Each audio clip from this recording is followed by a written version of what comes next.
প্রিয় দর্শক, আপনাদের ভালোবাসায় আসলাম এক অসহায় মেয়ের কাছে। আমরা শুনবো তার জীবন কাহিনী। আমরা খুঁটিনাটি সব কিছু তুলে ধরার চেষ্টা করবো, কিন্তু 2-4 মিনিটের মধ্যে কারো জীবন গল্প শেষ করা যায় না।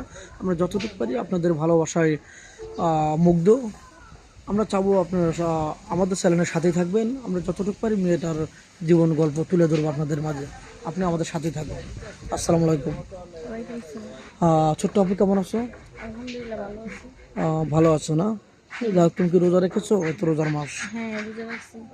রহমতের মাস নাকি? রোজা রাখছো? কি খেয়ে রোজা রাখছো? এই যে আমগুর মানে শাকেরই আছে তো, ও, ওই জায়গা থেকে শাক লাল শাকের গাছ আছে? হ্যাঁ লাউ ও, শাক। শাক ভাজি খেয়ে রোজা রাখছো? হ্যাঁ কষ্ট হবে না? কষ্ট হইলো, কিছু করার নেই, কারণ মানে আমার কপালে যেটা আছে। পরিস্থিতির শিকার। ও আচ্ছা, তোমার আব্বু কি করতেন বলো তো একটু? আমার আব্বু আর কি রিক্সা চালাইতো, এখন চালাইতে পারে না। ও, মানে পায়ে তার বয়স সমস্যা হয়ে হয়েছে, গেছে। হ্যাঁ। ও আচ্ছা আচ্ছা, তার চিকিৎসা করো না? চিকিৎসা করানোর জন্য মানে চেষ্টা করতেছো, কোনো টাকা নেই? কিন্তু টাকা পয়সা তো তেমন নাই আমাদের। ও আচ্ছা, কেউ যদি তোমাকে এই ভিডিও দেখে, তোমার ওই অসহায়ত্বর কথা শুনে, তোমার আবেগ ভালোবাসা দেখে যদি তোমাকে কেউ 5-10 হাজার টাকা হেল্প করতে চায়, তুমি নেবে কি?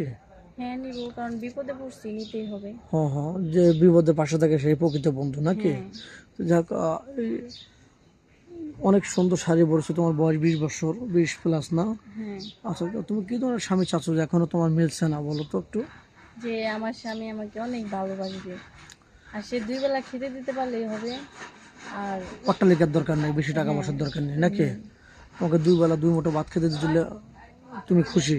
হ্যাঁ, আচ্ছা, যাই হোক। তো টাকা পয়সার দরকার নেই। আচ্ছা, বাংলাদেশের 64 জেলা, তোমার ধরুন নোয়াখালী, ফরিদপুর, চট্টগ্রাম, ময়মনসিংহ, কোন জেলা থেকে বিয়ে আসে, তোমার কোনো আপত্তি আছে না? তোমার দেশে বিয়ে হতে হবে? না, যে কোনো দেশ থেকে আসলে আমি বিয়ে তুমি করতে রাজি। বাংলাদেশের যে কোনো জেলায় বিয়ে বসতে রাজি?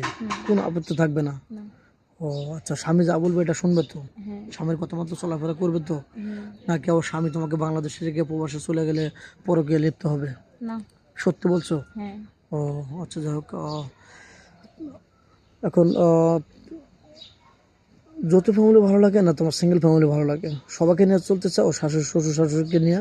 হ্যাঁ, শ্বশুর শাশুড়িকে নিয়ে চললে আমার ভালো লাগবে। আচ্ছা, তোমাকে কোনো প্রবাসী ভাই বিয়ে করে যদি বাইরে চলে যায় তোমাকে বাংলাদেশে রেখে, তাহলে কি তুমি শ্বশুর শাশুড়িকে খারাপ ব্যবহার করবে নাকি তাদেরকে না, তারা তো আমার খেজমত মায়ের করবে? মতো হবে, কারণ আচ্ছা আমার মা বাবাকে রেখে আমি স্বামীর ঘরে যাব। আচ্ছা, তুমি তো কোরআন শরীফ পড়তে পারো? হ্যাঁ। পারো না? হ্যাঁ।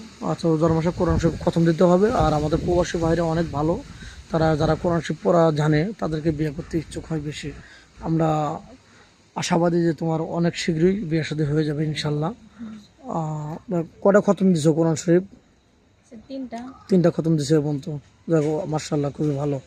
যাক, তোমার ফোন নাম্বার তো নেই? না, আমি তো ফোনই চালাই না। ও, আমাদের নাম্বার দেওয়া থাকবে, কেউ ভিডিও কল দেবেন না, মানে ইউটিউব চ্যানেল কর্তৃপক্ষের নাম্বার দেওয়া থাকবে।